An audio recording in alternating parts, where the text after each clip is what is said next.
Hi, I'm Claire Snyder Hall, and I'm running for the Delaware State House in RD 14. And I have two opponents in the Democratic primary.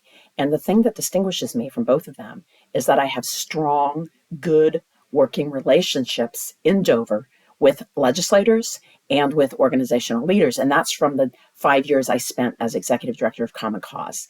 Now, that sounds like a sort of a little bit of an abstract claim. So I just want to tell you a story that illustrates how relationships matter. There was a bill that was going to change the voting age in the Delaware Constitution from 21 to 18 to bring it in accordance with the U.S. Constitution, which of course seems like a no-brainer at the start. But I was worried because I was working on a bill with Representative Morrison to allow 16 and 17-year-olds to vote in the school board election, and I was worried that this was going to block that. And it was about to come to a vote in the Senate. So I texted Senator Brian Townsend, who's the majority leader, and I'm like, Brian, this bill, it's going to be a problem for my bill for uh, uh, school board voting for 16, 17-year-olds. We got to do something, and he's like, Claire, we are literally about to vote on this bill. It's a little late. And I'm like, I know it's late. I'm really sorry. I should have caught this, but it's just coming to my attention now and it's really important. So I texted Senator Ross Huxtable. I texted Senator Laura Sturgeon. And Senator Townsend said, well, I'll tell you what, I'll have Senator McBride make a statement on the floor stating that this has no bearing on any subsequent bills that would lower the voting age for school board elections. Like, okay. So we did that.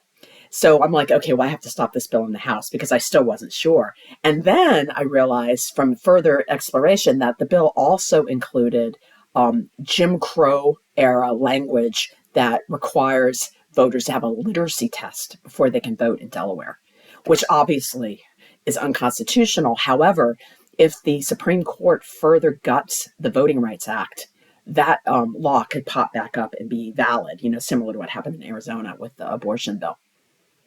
So I texted Representative Sherry Dorsey Walker, Representative Carrie Evelyn Harris, and alerted them to the Jim Crow language. And they were like, no, this isn't going to pass. So they started working on another bill. And then I went to the House Admin Committee when Pete Schwarzkopf was still Speaker. And I made my presentation and I told everybody about, the problematic Jim Crow language on residency requirements. And, they hadn't realized it. Nobody had. And so it was like, whoa. And after this, and it didn't pass out of the committee. And after this was over, Speaker Schwarzkopf came over to me, shook my hand, and said, thank you, Claire, for alerting us to this problem. And I was a little, moved by that. So, this is something that, and the bill subsequently didn't go anywhere. And so Senator Kyle Evans Gay subsequently drew up another bill that would eliminate the Jim Crow language, correct the age requirement, and do some other things. And before she drafted the bill, she asked to meet with me as the executive director of Common Cause Delaware, and also Mike Brickner, the executive director of the ACLU. So we sat in the room and we had a conversation about, well, my organization thinks this is good, this could be strengthened, and that kind of thing. And then that bill went forward. So again, this is an example of the kinds of work I was able to do as the head of Common Cause Delaware, and I got a lot of stuff done in Dover because of those relationships.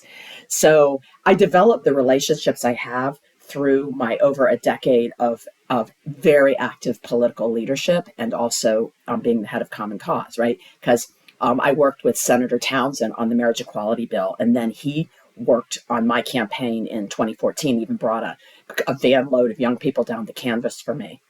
I am endorsed by Senator Sturgeon.